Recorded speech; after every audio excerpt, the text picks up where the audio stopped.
डिंगल भारतीय आर्य भाषा के आधुनिक काल का प्रारंभ लगभग 1000 ईस्वी से माना जाता है। आर्य भाषा का आधुनिक काल 1000 ईस्वी से माना जाता है। इस समय से देश में कई भाषाओं का जन्म हुआ। इस विकास के समय को परिवर्तन काल के नाम से जाना जाता है। यह परिवर्तन काल 10वीं से 14वीं काल के समय तक के कई विद्वानों ने भाषा के पृथक पृथक नाम से संबोधित किया। जैसे कहीं पुरानी हिंदी, ये तो गुजराती में इसे जूनी हिंदी, ये तो कहीं ग्राम्य भाषा, प्रवर्ती अपभ्रंश, अवहट और लोक भाषा, तो कुछ विद्वानों ने इसे राजस्थानी हिंदी की संज्ञा दे डाली। राजस्थान के कवियों ने अपनी कविताएं दो प्रकार के भाषाओं में लिखी, डिंगल और पिंगल। चंद्रवरदई, दूरसाजी, पृथ्वीराज आदि की गणना यहाँ डिंगल के कवियों की श्रेणी में रखा जाता है। यह डिंगल राजस्थान की बोलचाल की भाषा राजस्थानी के साहित्य रूप में है और पिंगल की अपेक्षा अधिक प्राचीन और अधिक साहित्य संपन्न और ओजगुन विशिष्ट है। इसकी उत्पत्ति अपभ्रंश से हुई है। भाषा वैज्ञानिक के अनुमान है कि ये मध्य एशिया को छोड़कर जिस समय हमारे पूर्व पुरुष प्राचीन आर्य पंजाब में आकर बसे थे और उस समय जो भाषा वे बोलते थे उसे वैदिक संस्कृति की उत्पत्ति हुई। कालांतर में वैदिक संस्कृति ने साहित्य रूप धारण कर लिया, जिसका नाम पीछे से संस्कृत हुआ, पर साथ ही वह बोलचाल की भाषा बनी रही। प्राचीन काल की बोलचाल की इस भाषा का नाम प्राकृत पड़ा। काल काल के अनुसार विद्वानों ने प्राकृत के दो भाषाओं में विभक्त किया, पहली प्राकृत और दूसरी प्राकृत। पहली प्राकृतिक का नाम से प्रसिद्ध हुई, तो इस प्राकृत के नाम आगे चलकर देश इस भेद के कारण इस प्रकृति की कई भेद हो गए। इसके चार प्रमुख माने जाते हैं: सौरसेनी, मागधी, अर्धमागधी और महाराष्ट्र। धीरे धीरे यह प्राकृत भी साहित्य संस्कार होने लग गया और शिष्ट समुदाय ने इसे व्याकरण के जटिल नियमों में पकड़ लिया, जिससे इसकी स्वयं गति रुक गई।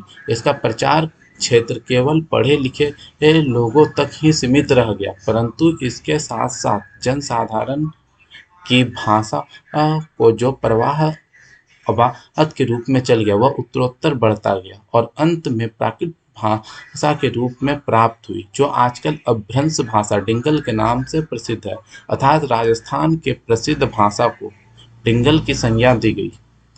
भाषा के विकास की वृद्धि इससे यह एक और अपभ्रंश तथा दूसरी और ब्रज भाषा के बीच की साहित्य भाषा है। राजस्थानी से परिमर्जित होकर जो भाषा का रूप आता है वह डिंगल कहलाता है।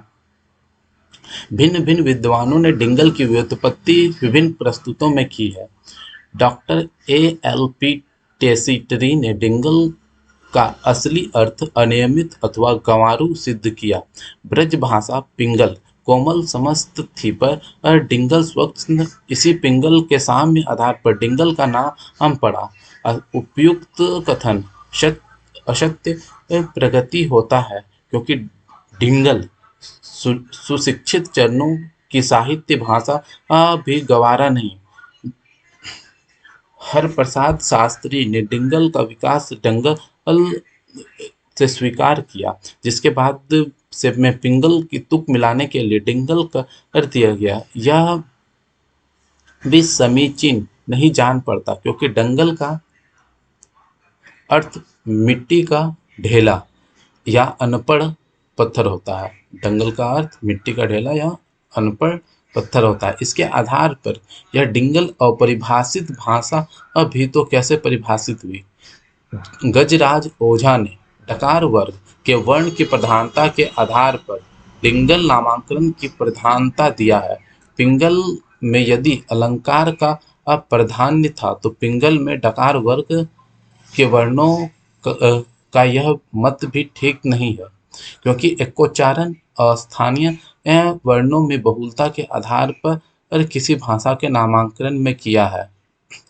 पुरुषोत्तम स्वामी ने डिंगल शब्द की व्युत्पत्ति डी बगल ने स्वीकार की। डिम का अर्थ डमरू और ध्वनि और गल, मतलब डिम का अर्थ डमरू की ध्वनि और गल का अर्थ गला होता है। तात्पर्य यह है कि कविता गले से निकलकर डिम डिम की तरह वीरों के हृदय मत को तर्कसम्मत नहीं है, क्योंकि डमरू की ध्वनि ये वीरों की हृदय में उत्साह नहीं भर पाती है। इसके लिए नगाड़े की ध्वनि की आवश्यकता होती है। अब परीक्षा कॉर्नर, इसका महत्वपूर्ण सवाल एमसीक्यू के रूप में, जिन ध्वनि चिन्हों द्वारा मनुष्य परस्पर अपने विचारों को व्यक्त करता है उसे क्या कहते हैं? भाषा। भाषा के कितने रूप होते हैं? 2। भाषा क्या है? अर्जित संपत्ति। भाषा के 3 रूप क्या है? मौखिक भाषा, श्रव्य भाषा और सांकेतिक भाषा। हिंदी को विकास प्रदान करने वाली भाषा कौन सी है? अपभ्रंश। आधुनिक भाषा विज्ञान का जनक कौन है? सोस्यूर। भारतवर्ष के लिए हिंदी भाषा का नाम सबसे पहले किसने सुझाया? राजा राम मोहन राय। तो भारत के लिए हिंदी भाषा का नाम राजा राम मोहन राय सुझाया। भाषा संबंधी मूल को क्या कहते हैं? त्रुटि। अब आते हैं अगला पेज।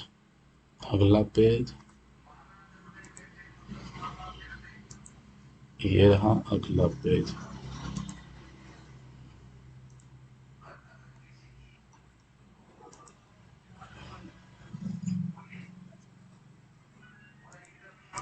मुस्लिम शासकों के समय भारत में न्यायालयों की भाषा कौन सी थी? अरबी फारसी। विश्व में बोली जाने वाली विभिन्न भाषाओं में हिंदी भाषा का कौन सा स्थान है? चौथा। विज्ञान की दृष्टि में प्रयत्न लाघव का अर्थ क्या है? उच्चारण की सुविधा। गैल भैल आदि किस बोली की किस तरह की क्रिया है? भोजपुरी बोली की भूतकालिक क्रिया है। आधुनिक भाषाओं में किसका संबंध अपभ्रंश की पैशाची बोली से है? पंजाबी। सिंधी भाषा का संबंध किससे है? प्रांचंड। हिंदी किस परिवार की भाषा है? भारोपीय। आस्ट्रिक परिवार की प्रमुख भाषा क्या है? मुंडा। एकाक्षरी भाषा परिवार का तात्पर्य चीनी भाषा परिवार से है। मध्यकालीन भारतीय आर्य भाषा का काल क्या है?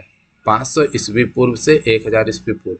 कन्नड़ का संबंध किस भाषा परिवार से है? द्रविड़ भाषा परिवार से है। आधुनिक भारतीय आर्य भाषाओं का उदय पूर्व आर्य भाषा का कौन सा रूप विद्यमान था? अपभ्रंश। हिंदी का मानक रूप किस भाषा से विकसित हुआ है? खड़ी बोली। सूरदास ने किस भाषा में सूरसागर की रचना की? ब्रज। राघंडी बोली कहाँ बोली जाती है? हरियाणा में। भोजपुरी बोली की उत्पत्ति किससे हुई? मगधी अपभ्रंश से। हिंदी भाषा की उत्पत्ति हुई है शौरसेनी अपभ्रंश से। खड़ी बोली हिंदी का विकास किस भाषा से हुआ है? अपभ्रंश। ब्रज भाषा का विकास किस अपभ्रंश से हुआ है? शौरसेनी। खड़ी बोली किस अपभ्रंश से विकसित हुई है? शौरसेनी। बिहारी हिंदी का विकास किस प्राकृत या अपभ्रंश से हुआ है? मागधी। मथुरा, आगरा, धौलपुर, ग्वालियर आदि क्षेत्रों में कौन सी बोली बोली जाती है? ब्रज भाषा।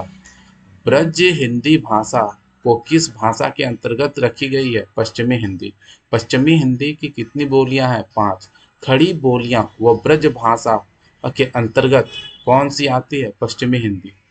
झांसी, जालौन, हमीरपुर में कौन सी बोली बोली जाती है? बुंदेली। ईर्खा को खड़ी बोली में क्या कहते हैं? ईर्ष्या। औचट को खड़ी बोली में क्या कहते हैं? जोरदार। खालिक बरी किसकी रचना है? आमिर खुसरो। अपभ्रंश को पुरानी हिंदी भाषा में क्या कहते हैं? नहीं, सॉरी, अपभ्रंश को पुरानी हिंदी की किसने कहा? चंद्रधर शर्मा गुलेरी। अपभ्रंश की उत्तरकालीन अवस्था क्या है? अवहट। सौरसैनी अपभ्रंश के किस उपभाषा का विकास है? राजस्थानी। अपभ्रंश और पुरानी हिंदी के मध्य का समय कहा जाता है संक्रांति काल। खड़ी बोली हिंदी में सर्वप्रथम रचना करने वाले कवि का नाम क्या है? अमीर खुसरो। कचहरियों में हिंदी प्रवेश आंदोलन का मुख्य पात्र किसे कहा जाता है?